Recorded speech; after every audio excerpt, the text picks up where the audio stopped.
The Andy Pollin Show. We got to go after this with everything we got, thinking they're going to come with everything they got. I'll start off by saying I'm bored, I'm broke, and I'm back. The Andy Pollin Show on ESPN 630 starts right now. Oh, boy. We're back here again on Tua Tagovailoa. Lots to discuss there with the injury last night and their blowout loss to the Buffalo Bills. We will get to that. The coordinators spoke for the Commanders yesterday. Joe Whitt on the poor tackling and the poor communication in the secondary in the loss last week at Tampa. They'll see if they can get that shored up before they have their home opener coming up on Sunday against the New York Giants. We'll get to that. Ross Tucker was on yesterday on the Dan Patrick Show and offered as good an explanation as I've heard this week on why the passing numbers were down so much in week one in the NFL. It's a lot different than what you might have heard, and we'll lay that out as well coming up over the next couple of hours. We do Ravens preview every Friday, and we'll be joined by Kevin Ostreicher, who does Locked On Ravens. That's a podcast, and we'll look at their game coming up against the Raiders, which is going to be on Sunday. That's the home opener for the Ravens as well, and if you don't know, we are your home for Ravens football every week, as that is a 1 o'clock kickoff, which means our pregame is going to start on at 12:30 on Sunday. So I did watch the first half, and it was a blowout. No sense trying to stay up for a game that obviously the Buffalo Bills were going to win. It was 24-7 at the half. It wound up 31-10. But that's only a small part of the story from last night. In the third quarter, Tua Tagovailoa, who has had two big concussions, one of them really, really scary, where his hands kind of curled up in an odd position, and it looked like, that might be the end of his career then.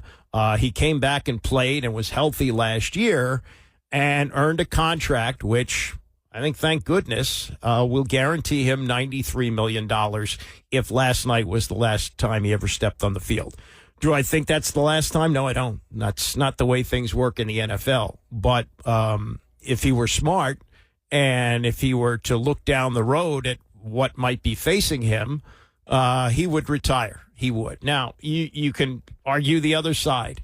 And there have been two excellent analysts on TV, one of them still working, who had multiple concussions. Ron Jaworski told me that he had 34 concussions during his career. In those days, they called it getting your bell rung, and you were expected to go back on the field if you could, count to three or something like that.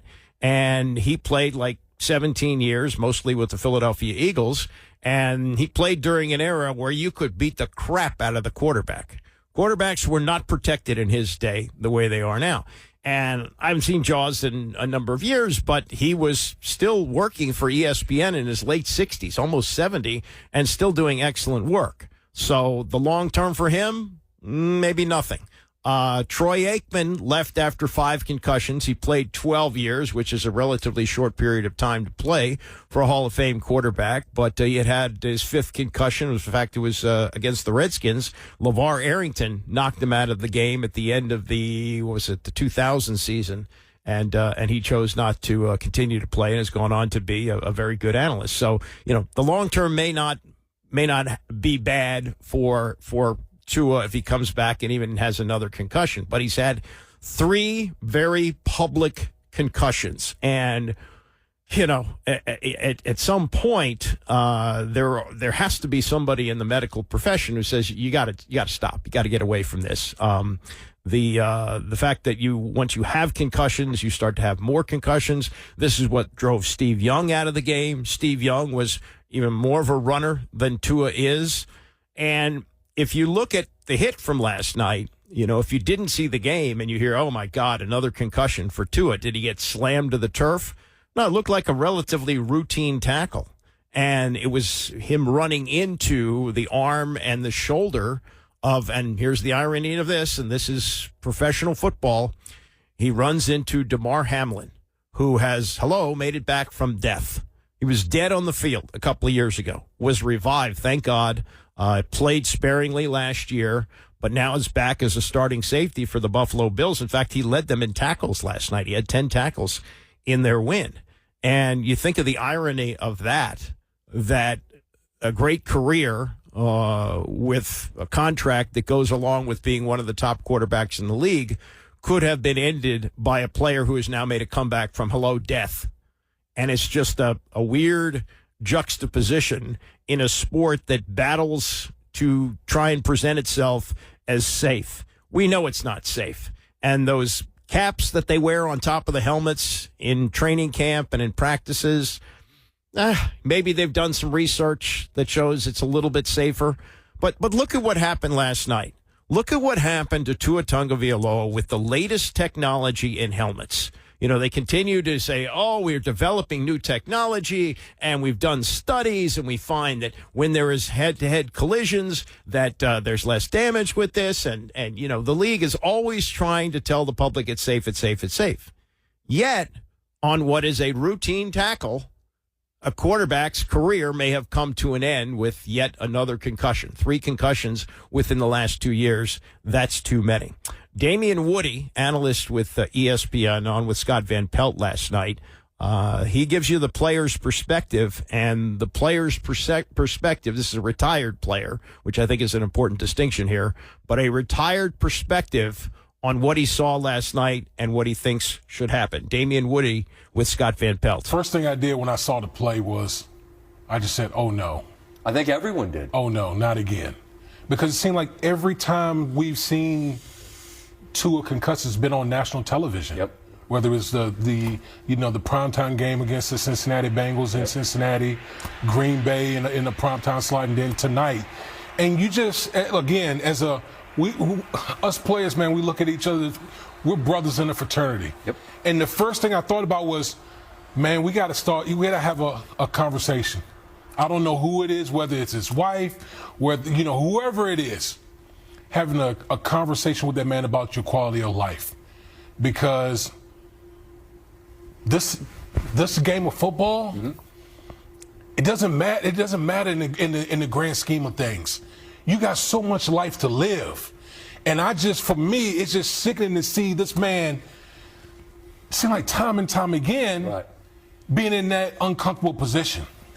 And knowing you well and knowing how much family is at the center of your existence as a man, and knowing the Tagovailoa family, like his brother played at Maryland, we got to know him from on the fringes of how close-knit this group is, right, and how much family means to them. It is just so frightening to witness it. And the thing about concussions in this sport is they happen, as we know. It's an unfortunate reality on a weekly basis. But in Tua's case, because it's happened so often, and because the response has been horrifying to watch, because you realize that what the body is going through in that moment, I don't think what you're saying is unreasonable. But I guess if there's a positive, we saw him taken off on a stretcher in Cincinnati. Yeah. And when he sat up, I thought, okay, great. He's clearly not playing tonight, nor should he. Yeah. But thankfully, at least there's that. I just wonder, have we become not desensitized, but so sensitized to him that we're reacting in this way, in a way we wouldn't with another player? Does that make sense? It makes sense, but again, I don't play when it comes to these concussions. I've seen so many guys that, especially during my time, and I wouldn't say during my time, let me correct that. So many guys they don't want to let their teammates down. They feel like they can play through anything. We always think about ourselves as gladiators. But then there's a residual effect that you don't necessarily feel in the moment, but later on. It may be a week later. It may be a month later. It may be years later. But you feel that residual effect. And so as being that fraternity, brothers, I like to call us players, is that you want the best for that man. Again, we just playing a game. Understood. It's a game. But I worry about the man's long-term health. As everyone does, as Scott does. But both of them, I think, are right there. Should he retire? Yes, he should. But like Scott says, there is a concussion protocol. And if he clears the protocol, if they clear him to play, do you think he's going to say, well, I'm just going to play it safe and I'm going to walk away with my $93 million? No, that's not the way the mindset works. And I would challenge Damian Woody on this. He's saying this as someone who's got the NFL in his rearview mirror. He's got his life on track. He's got a really good job with ESPN. and he won a couple of Super Bowls along the way while he played, so there was really no unfinished business for him before he left the NFL. How would he feel 5 years into his career without a championship and knocked out of a season 2 games in? Yeah, I wonder, if he were still playing and if he had a concussion, his 3rd concussion in 2 years, would he feel the same way that he does now as an ex-player with his career behind him? And, I've talked about this a number of times that we did Radio Row for many years in Super Bowls where they would have us, set up at a convention center with 75, 80 radio stations, whatever it was, and they would bring, in the early part of the week when there were a few celebrities around, they would bring around these ex-players who all had suffered injuries during their careers and were feeling long-term effects. And what they were asking for was that they get some compensation for that they're taken care of.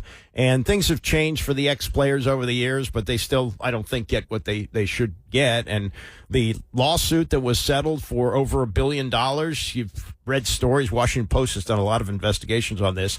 The payouts to these players who want to be paid for the long-term effects, the league holds it up. The league fights it. And the one thing that you hear from all these players, with everything that they have to go through, all the pain and all the tough parts of dealing with the NFL and getting their payment, they're saying, we have no regrets about playing. We did what we thought we needed to do to stay on the field. And especially in those days, even with, I remember this was going back to probably close to 20 years ago, probably close to that. And the feeling was, if you missed a game after a concussion, this is before the protocol, what are you doing? You're letting your teammates down. Yeah. Kurt Warner dealt with that. He was a former league MVP. He'd won a Super Bowl, and he decided to play it safe after a concussion. There was no concussion protocol, and there was some grumbling from the locker room. That's the way it was. Now, as for the prognosis for Tua, very hard to tell. Jeff Darlington, who is a reporter for ESPN, has covered the Dolphins for a long time. He was on with Scott after he talked to Damian Woody, and this was all he could provide in terms of what the outlook might be for Tua. It's the type of injury that's so difficult to diagnose in terms of the severity, in terms of what it means for the future moving forward. Mike McDaniel saying he's not willing to put any type of timeline on this situation. But I can tell you that this locker room, this stadium, is shell-shocked. This is a situation that is the nightmare scenario for this Miami Dolphins team. Where they go from here, how they proceed, is obviously anybody's guess. And I understand that we have the post-game scenario there where they're getting the field prepared, so I don't know, hopefully you can hear me. But the point that I made to Damian a bit ago is that there is a protocol, and if Miami were to follow it and he was okay and then he plays again, you know how the outside world reacts at this, right? I mean, it's almost like they're like, well, how could you let him play? I mean, and that's where I think that I don't know how reasonable anyone is that's saying that if the protocol is being followed. But Miami is clearly going to be incredibly careful here, aren't they? Yeah, I think that's what's so hard about this in general, because I know from experience it in 2022, the fallout from the situation with Tua and how they handled it and what they learned from it. But there is no doubt that you're going to see criticism no matter what. I mean, this is a complicated situation, not only for the Miami Dolphins, but for the NFL. And I can tell you, interestingly enough, that Roger Goodell was in attendance tonight, the commissioner of the NFL, when this happened. I mean, we're talking about Tua Tagovailoa's head colliding with Damar Hamlin's chest. Right. And these situations that are very difficult to digest from a public perception standpoint, but one that they have to manage as a business, but also one that's looking out for a human. This is not an easy thing for the Miami Dolphins, and I think that's what I would stress to people that are trying to, whether they're on their couch at home or in this stadium, whether they're trying to diagnose it, whether they're saying Tua should retire or sit out 2 weeks. Mike McDaniel's point in his post-game press conference is, we're going to find out what the diagnosis is, and we're going to go from there. And I think it's complicated, and I certainly don't envy the process. And again, think of the words that Jeff Darlington used to describe the tackle. Tua Tagovailoa's helmet collided with Damar Hamlin's chest. Damar Hamlin, 2 years ago, took a shot to the chest and died. Died on the field, and they revived him. He's back on the field now as a starting safety for the Buffalo Bills. Tua Tagovailoa, who's come back from concussions, collides with Hamlin. Hamlin is fine, leads the team in tackles that night. Tua Tagovailoa has a concussion that could end his career. I mean, this is the NFL. And as much as they try to paint it as getting safer and safer and how they've got their arms around everything, and Darlington mentioned that Roger Goodell was there last night, so he's into spin mode now. Oh, well, we have protocol. We'll make sure, everything's fine before he gets back on the field. And the old, we're praying for him, all that other nonsense. I mean, it is what it is. It's a guilty pleasure. Am I going to stop watching the NFL? No. But let's recognize these are the modern gladiators, and they are not only putting their bodies on the line, they're putting, in the case of Hamlin, he put his life on the line, lost his life, and then came back.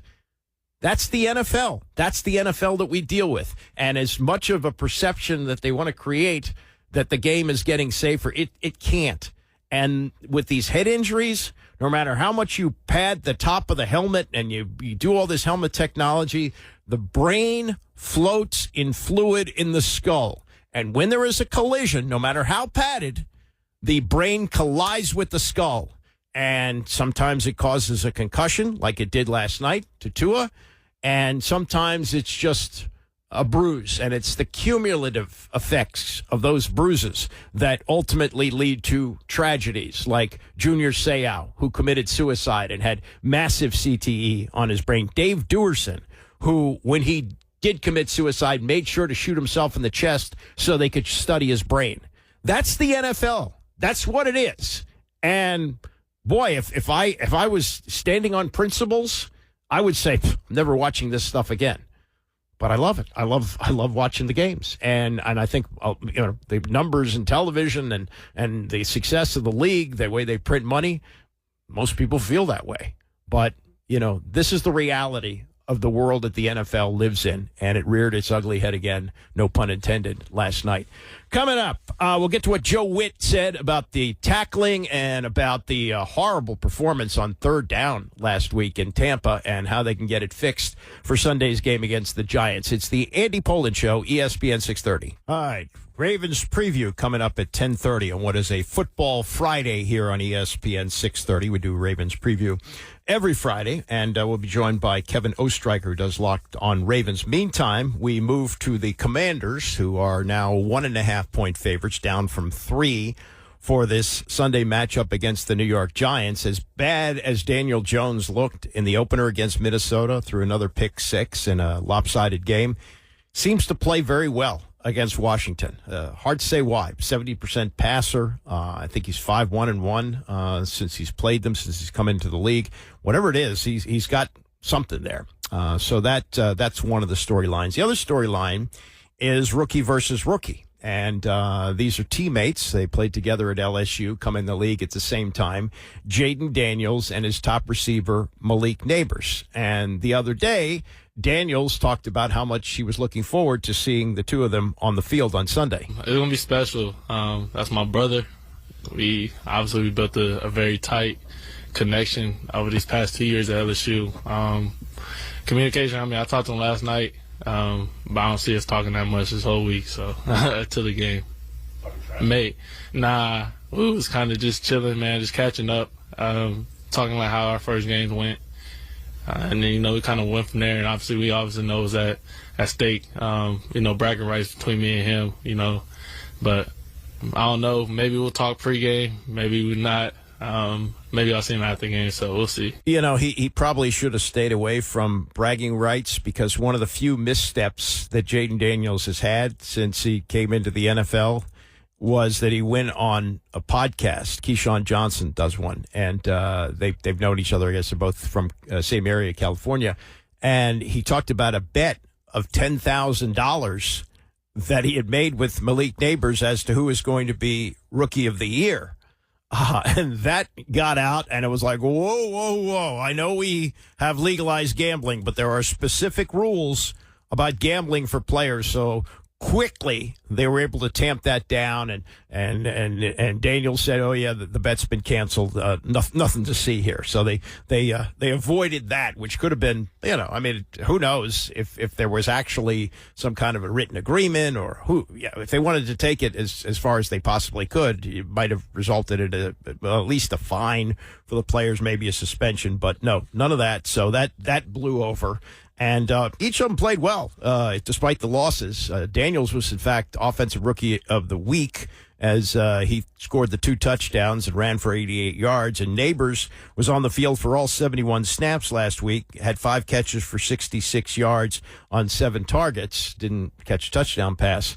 But now there's news that Neighbors had knee soreness and was listed on the injury report yesterday. He'll have to be designated as questionable, doubtful, or fully available after the Friday practice. So we'll know more today. But I guess I don't think it's likely, but I would say it's possible the Giants won't have him on Sunday. And, that would certainly favor the Commanders. But again, we're going to have to see how that comes out. Like, that kind of came out of nowhere because nobody was talking about knee soreness after the game. Maybe it's something that developed during the week. Maybe it was a practice thing.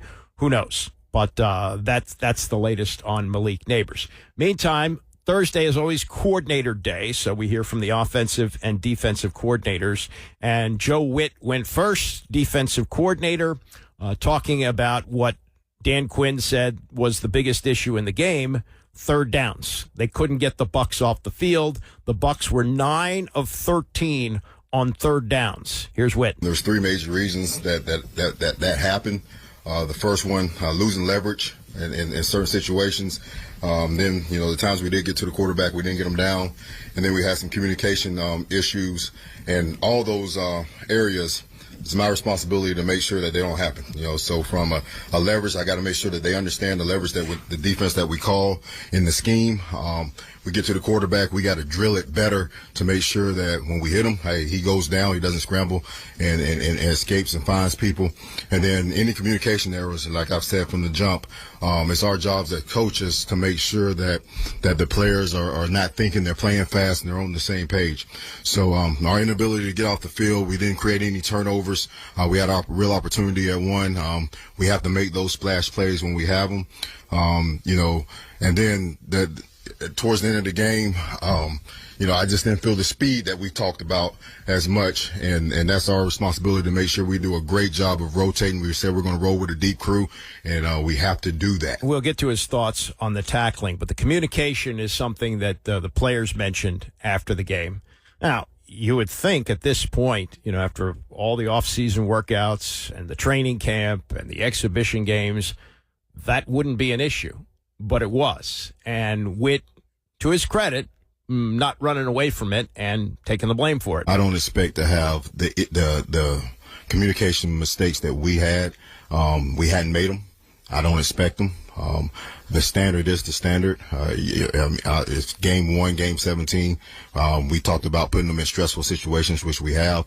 When we get in game stadiums, okay, we got to communicate the same way that we do in the practice field. So, I got to do a better job of demanding it, and I hear it the way that it should be said in the walkthroughs and in practice, and then hopefully that translate to the game, because that's the only thing that matters. We did it really well in practice in the walkthroughs. We didn't do it in the game, so I have to do a better job of making sure that they do it in the game. Now, on communication, often, it seems like more often than not, the defensive coordinator is down on the field. The offensive coordinator is up in the box.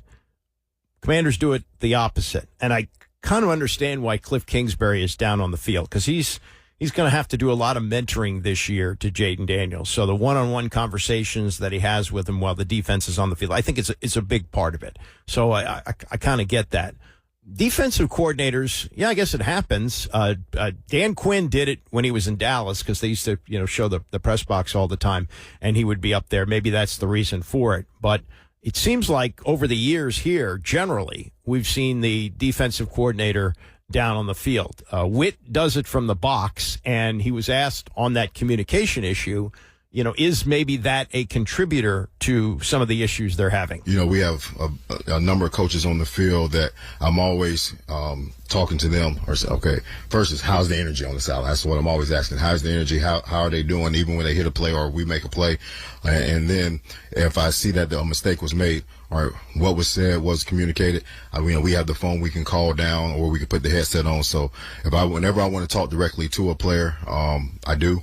I'm constantly talking to Bobby, through the headset. So that's how the communication, that's how it works. And we have a good system from that standpoint. Really trust the men that are on the field. Jason Simmons does just an outstanding job of disseminating the information that I want the players to get from that standpoint. All right, so it doesn't sound like they're looking to make any changes anytime soon, but that might be something to keep an eye on, that if the communication, as they say, and they admit, is still poor, might be an idea to bring Joe Whitt down on the field during the game. As for the tackling, and the tackling was something that Dan Quinn said they were stressing all training camp, how important tackling is. And the tackling was terrible in that game. A lot of what we saw with Baker Mayfield looked like they had him, couldn't bring him down. Here's Whitt on the standard that he sets for this and what he felt coming off this game. No, it wasn't. It wasn't. We missed more tackles than I was anticipating. We were a step short. And that's one thing that we're talking about. Take the extra step. There was a play on the sideline. We had two of our real good players miss a tackle, and it shouldn't happen. We got to take an extra step. And when I say it shouldn't happen, that means we have to do a better job. In practice these days, you don't go to the ground, so we have to make sure we're getting our bodies in position every practice, running to the ball, getting the bodies in position to get people on the ground. So no, it wasn't to the standard. Seems like that's a problem that goes on for decades, and there's a variety of reasons for it. Some of it is blamed on the fact that they don't practice tackling because you can't hit. There's a limited amount of practices that you can actually hit. But, this is how Bill Walsh used to do things 30, 40 years ago, and I don't remember the 49ers being a bad tackling team. So I don't know what you make of it, but game one, disaster on tackling. All right, a little lighter stuff here. Eli Manning doing some promotion for King's Hawaiian Pretzel Nuggets. And so making the rounds on the talk shows yesterday and was on the Dan Patrick Show. And they were talking about the Manning cast, which is still great, and making some changes. They've added Bill Belichick for the first half. And so when Eli was on yesterday, Patrick asked him, who's the bigger football nerd, your brother Eli or Belichick? I think I got to go with Belichick. He's just an encyclopedia of knowledge on football and everything. You could hear him in the TV timeouts. There's someone in his room that he's talking with. He's like, hey, wow, they're going like bear defense. This is not real sound. I don't like this move. Like he is, constantly just game planning, analyzing, looking at everything, seeing things that are unique or different, or, oh, this is a really good. And so, he is just right in the middle of it. Peyton, during the TV timeouts, he's eating like a chicken parm sandwich or eat buffalo wings. Just, he's always got sauce on his face. He's a disaster. But he was offended when Brandon Ayuk dropped that ball. Like it was as if he was still playing. It hurts him sometimes to watch bad football.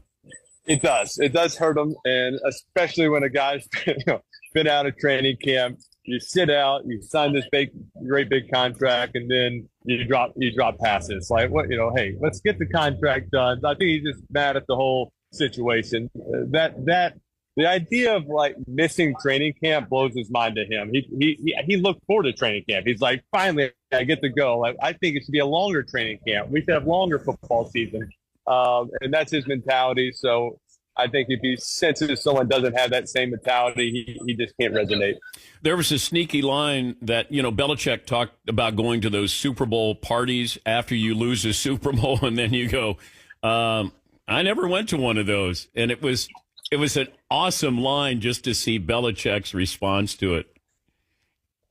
I almost say like, hey, Bill, were you invited to Peyton's loser, Super Bowl party? But I bit my tongue. I'm like, I can't say that to Coach Belichick. Too much respect for him.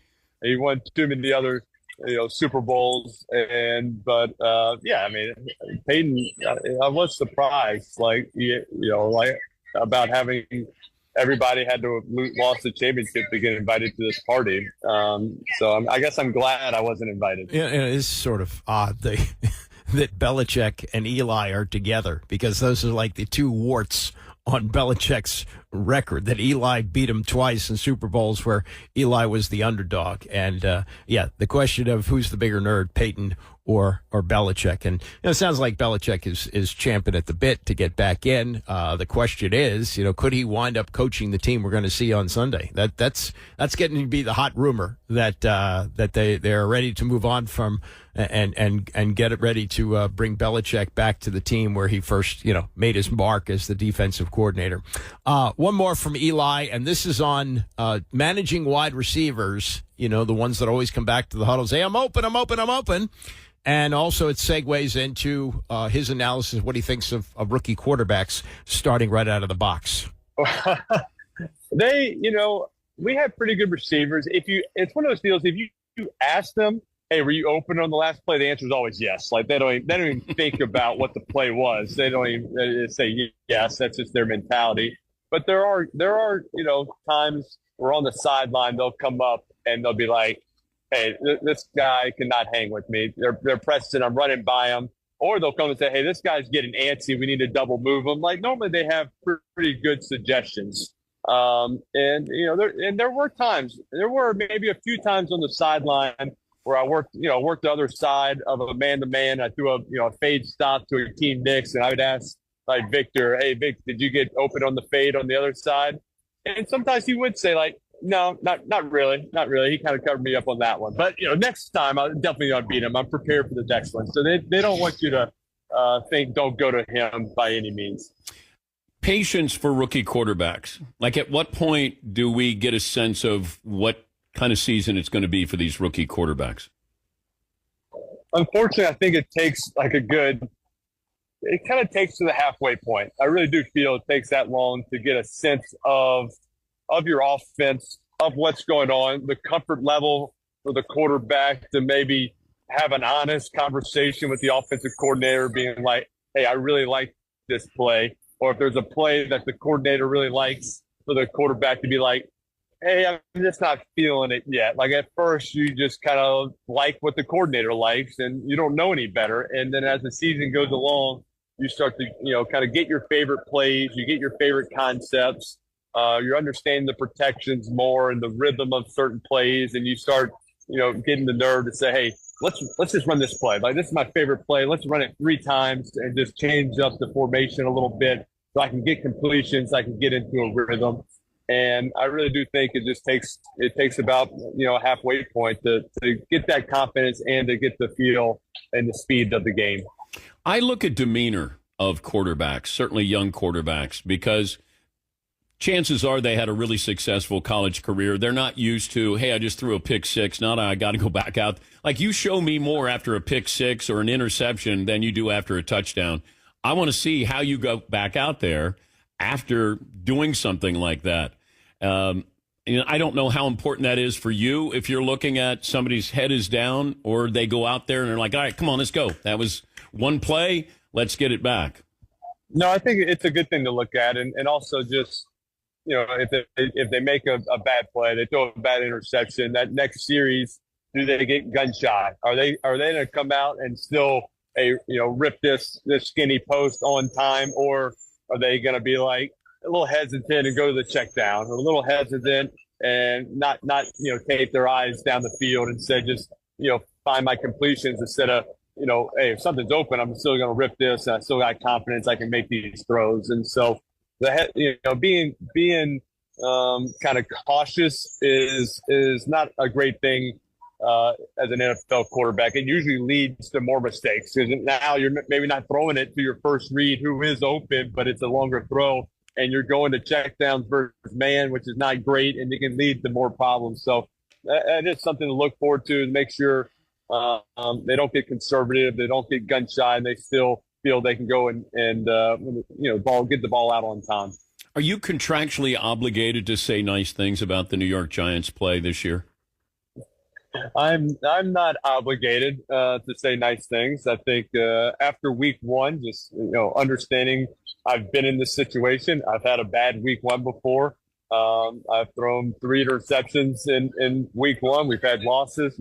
We've started 0-2, and in a Super Bowl year we started 0-2, and had to go down to Washington and down at halftime and had a comeback win to get on a little win streak. I also know it can change quickly. You can get your confidence back. You can get on a win streak.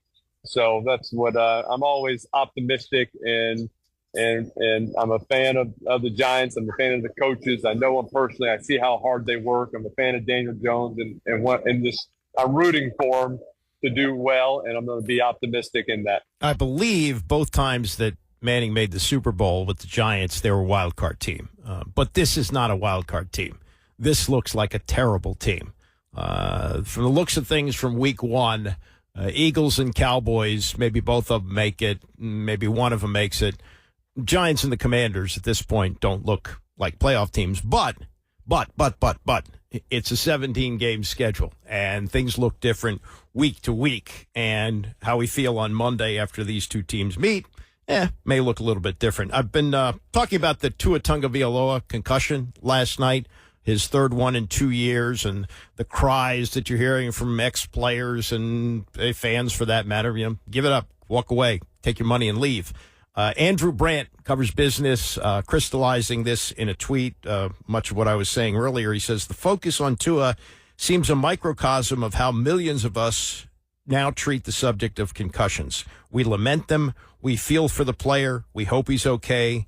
But then we get back to watching and investing our time in football, an inherently violent game. It's absolutely 100% true. It's an addicting watch, and the numbers bear that out. And I wonder how many people in the United States watched last night's game and said, that's it, I'm never going to watch football again, and actually stick to it. Because you hear, kind of that sentiment, oh, God, this is just awful. I feel so guilty, which I do. But does that mean I won't be watching at 1 o'clock on Sunday and after the game is over, spend another few hours with the Red Zone channel and watch at least some of the Sunday night game? No, it doesn't. I'm going to watch that. It's kind of a weird waltz that we do. All right, coming up in the next hour, we got Ravens preview at 10:30. Also, Mike Locksley talking about what he hopes is a rebound game tomorrow night as they play Virginia, and you'll hear that game right here on ESPN 630. It's Football Friday, and every Friday we do Ravens preview. Ravens opening up the season at home. They've already played once on the road, losing at Kansas City. That was a week ago Thursday.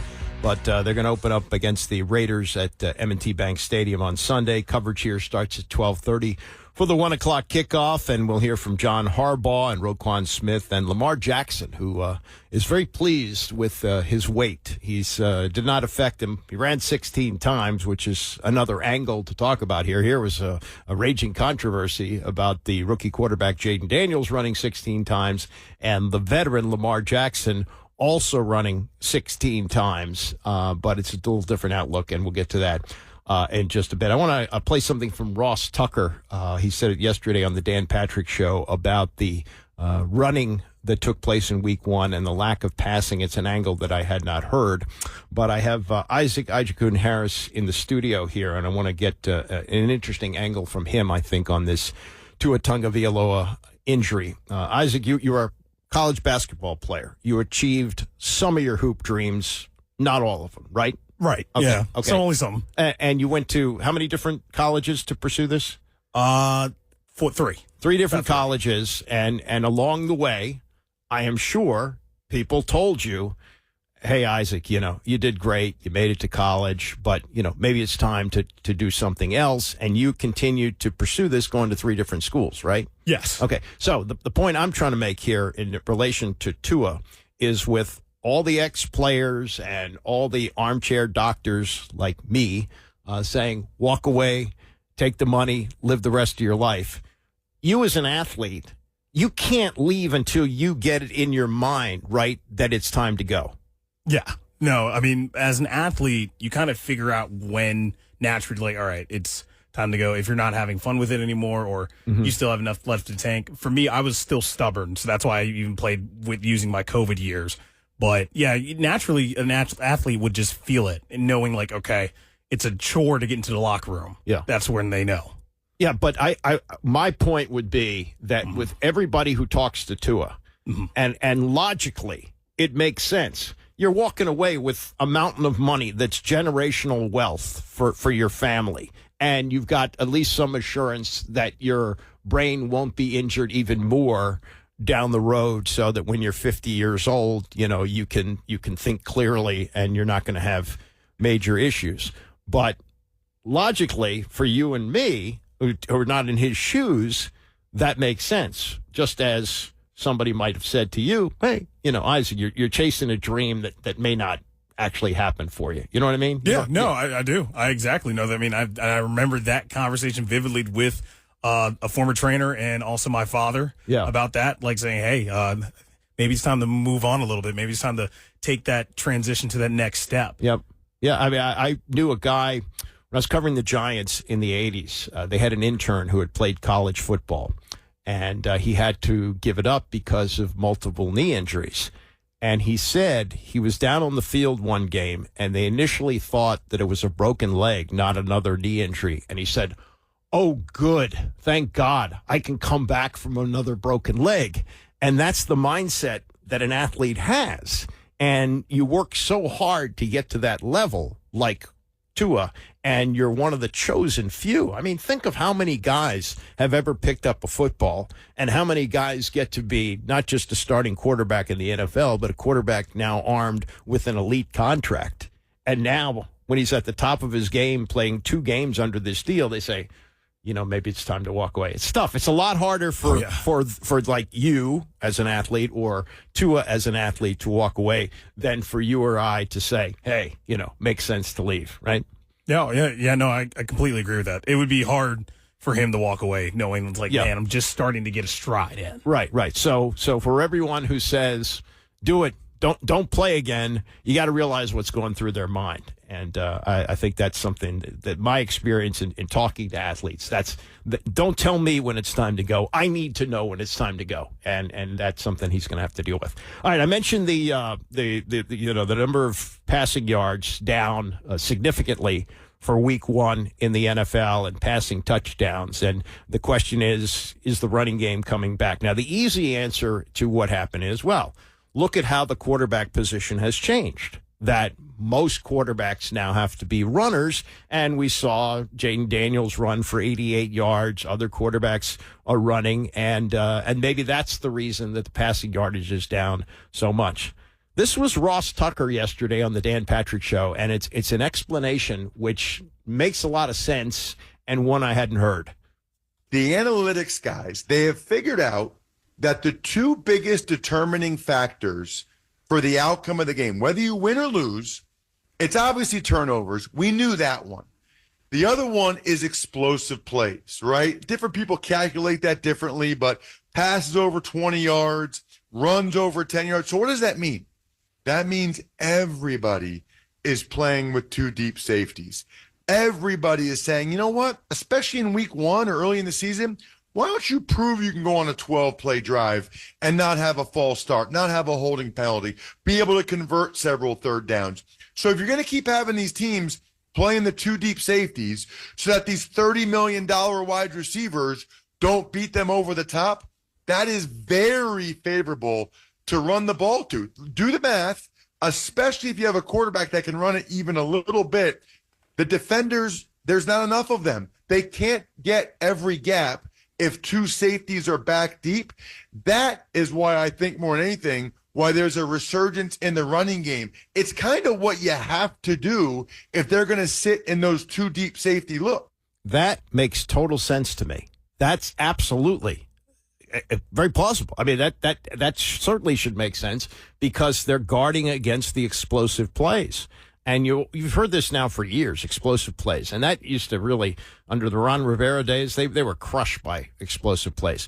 So that makes sense. And this also relates to what Steve Young said last year. He said, if Peyton Manning and Tom Brady come along today, maybe they play in the NFL, but they're not stars. He said, and that's why he looks at today's game and says, oh my God, if I was playing today, whoo, because so much of the field is open. And that's what Ross Tucker is saying there, that the 2 things that change the game, turnovers. Well, turnovers to some degree are preventable, ball security, receivers, running backs.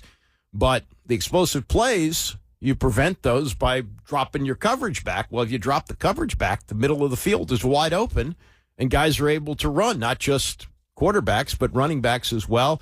That's why you saw some sweeps. And I think the Commanders tried some of that on Sunday. You were going to remember the throwback pass that didn't work to McCaffrey that he chose not to throw. That might have been open, too, because there's so much in the middle of the field. So I thought that was a really, really good explanation from Ross Tucker yesterday as to why we saw those numbers that we saw in Week 1.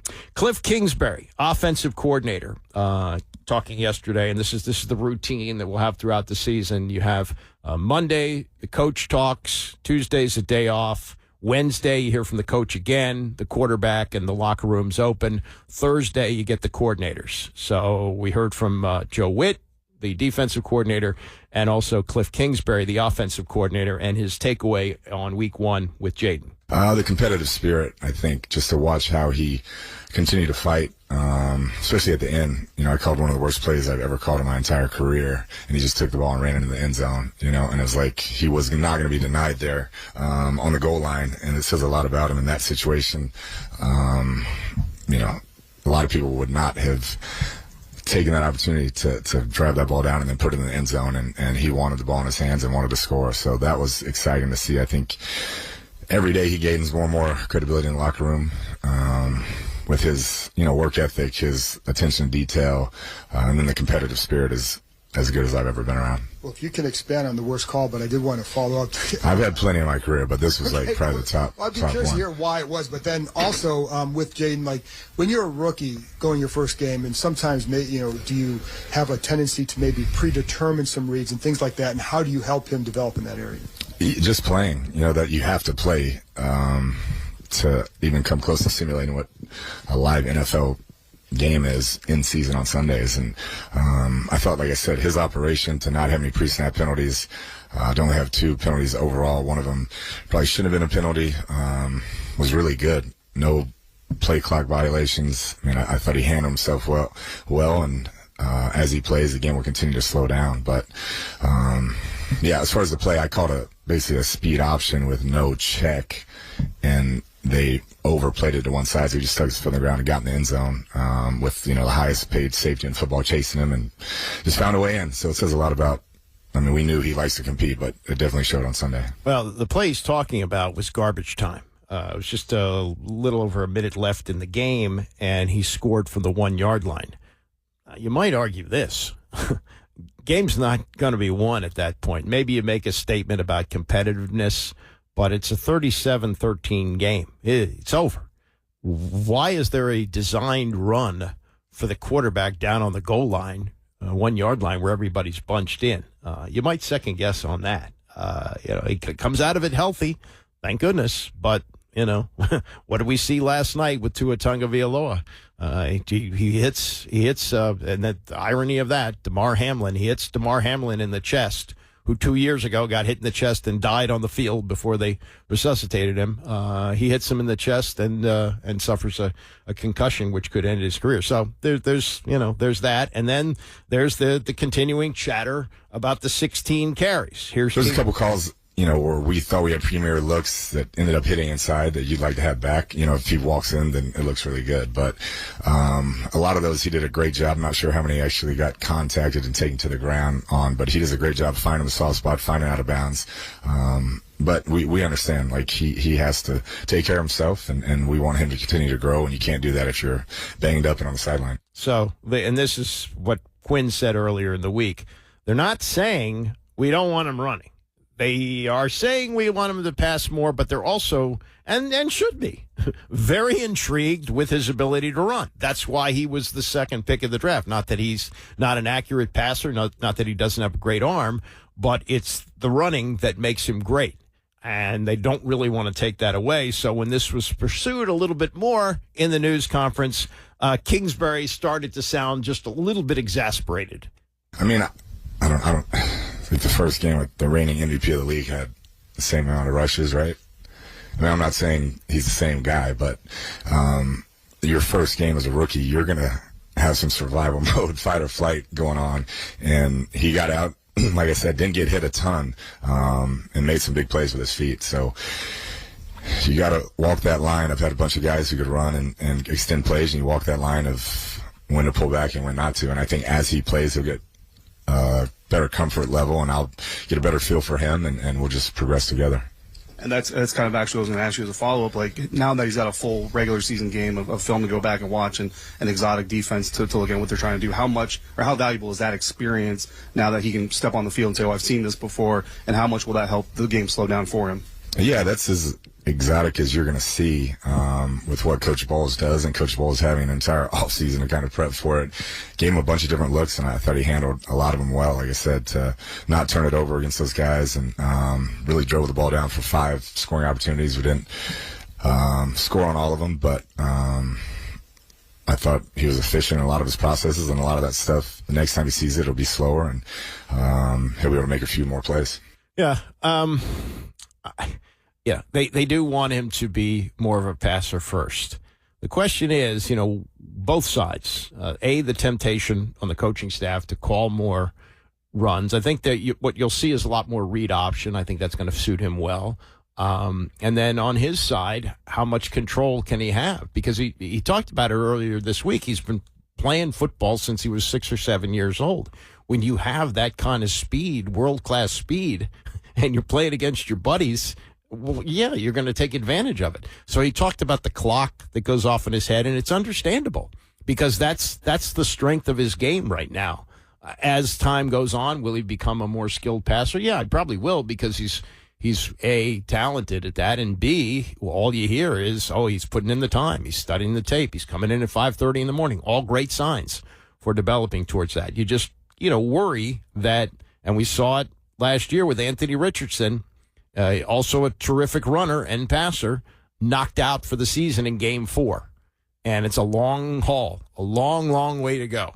And it continues this weekend against the Giants. Some college football, and we'll have it for you here tomorrow night. And this used to be an annual game. They played 184 times over the years. For Maryland and Virginia, I don't think most people think of it in terms of a football rivalry. I think it's like a secondary basketball rivalry, maybe, even further down the line. When most people think of the glory days of the ACC, it's Maryland against North Carolina, Maryland against Duke, Maryland against NC State, particularly in the 1970s when they had that classic ACC championship game. Virginia has had good teams, and there's been some great games between the two of them.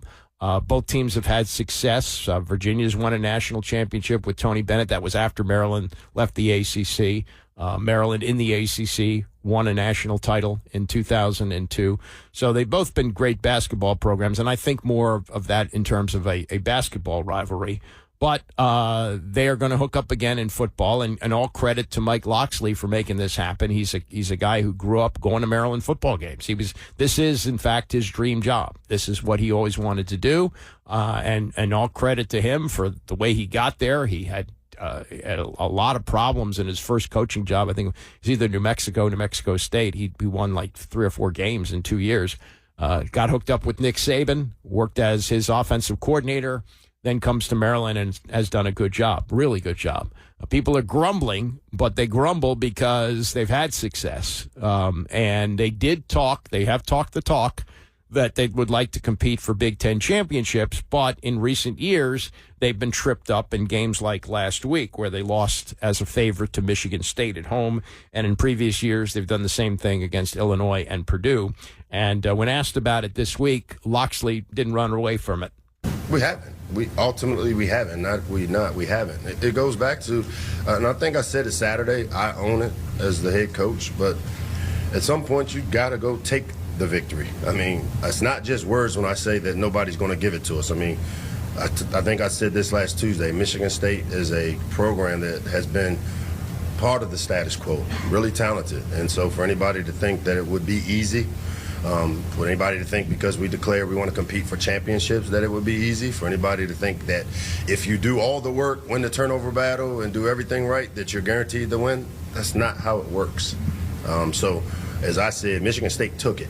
we had opportunities to win the game on the field on offense. We had a chance to win it on defense. We had a chance to win it on special teams. And that's what the plus part is. Strategy plus execution equals results. So we all got to do our work, and that's me as a play caller, me as the head coach who makes decisions in game, the players and their ability to make the plays that are there to be made. And Michigan State did a better job. But you know what? The resiliency and how we respond will be the secret sauce for what this season is about. And that starts on Saturday night, tomorrow night, when they play Virginia. And Locksley, quite proud of being able to put this together. He doesn't have anything to do, obviously, with the Big Ten schedule, but out of conference, these are the kind of things he likes to do. I like the regional rivalries. I like a Virginia, a West Virginia, VTech, old ACC foe. Those are good for Maryland. They're good for our program. They create some excitement because of some of the past. Obviously UVA being a regional rivalry. We've got guys from their state. They've got guys from our state. Anytime we have a chance to keep some of these games alive, because like I said, it's the longest game that we've played against an opponent over the years, I think it's good for us.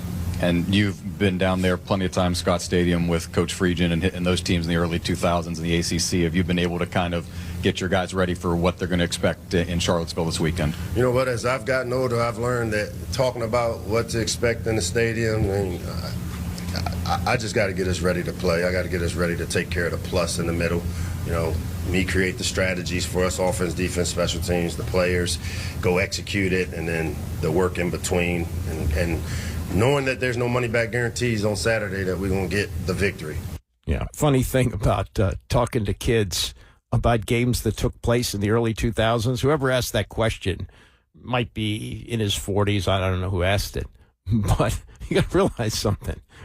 Ralph Friedgen came to Maryland in 2001. That's 23 years ago. If they have anybody on the team that's that age, he has no recollection of that. And I think, he came back a few times. He was here for a couple of other coaches, including Randy Edsel. In fact, he replaced Edsel when they finally fired that guy. But, talking to players about what it's like to play Virginia in the early 2000s, it's not going to fly. And that's something you lose track of when you get older. Your frame of reference, that's, for somebody like me, that's relatively recently. That's within, the scope of my age as I was approaching middle age. and talking to kids, it was like to go down to Charlottesville in 2003.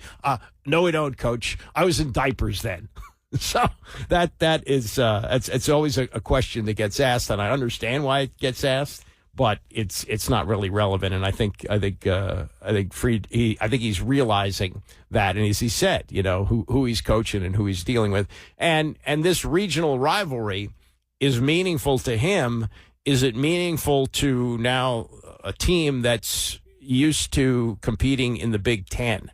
And, that's one of the things that really got lost in that whole move. It was a financial move that they had to make. Understand it. They've made a lot of money off it. And the way conferences have just blown up these days where, it doesn't really matter what conference you're in and teams are changing conferences left and right. So, what they're talking about, the old ACC that I grew up with, that was great. I remember the ACC with 7 teams. But the ACC that they left, they had set it up so that Maryland's big rival was supposed to be Pitt. Please. That is not a rival for Maryland. For those of us who grew up, and football is tough because they really, outside of some days with Bobby Ross where they were really good, and before that with Jerry Claiborne, and then when Ralph came along, there really wasn't a lot of great success with Maryland. The Maryland football program was pretty much an also-ran for a lot of years. There were a lot of 5 and 6 seasons along the way and a lot of half-empty stands. And attendance is still an issue. So I think it's important to Locks to bring this back. It may be important to some of the fan base and the ticket buyers who are my age and maybe a little younger. But, yeah, selling that idea to the players is tough. I had not been really following this Solheim Cup. I've been to Robert Trent Jones, But this is a problem when you have fans come to a place that is normally just a golf course for members. The great Donnie Simpson is known for playing like 36 every day there.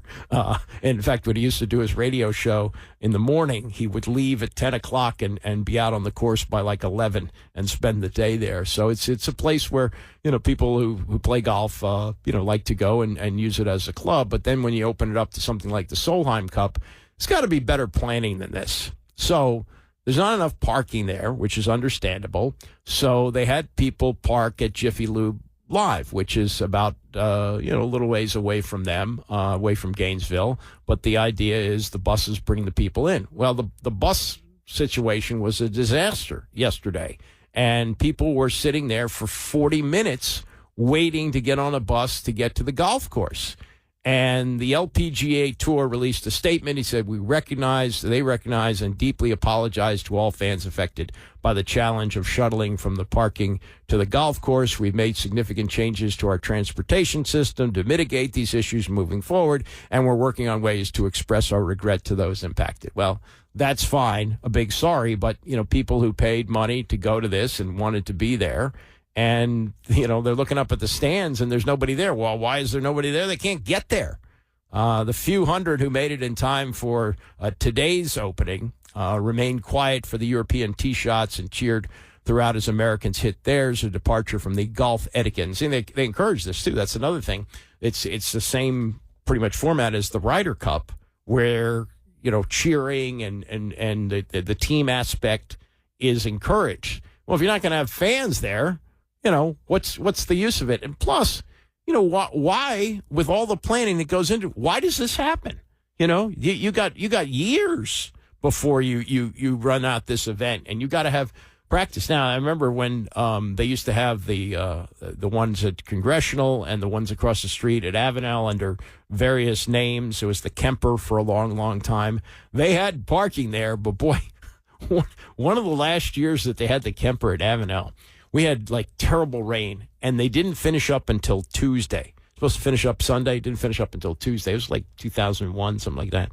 And the mud was just awful, and the cars were getting stuck in the mud. It was just a really mess. Now, that was set up for what they called stadium golf, where people were supposed to be able to go and cheer, and they had some shuttle service, but also they had parking on site. Unfortunately, it was on ground that isn't used for parking. It was, grass and so forth, and it became a muddy mess. So I don't know if there's a real answer to this, but that's an embarrassment that you have a major event like that and people can't get there because of the parking situation.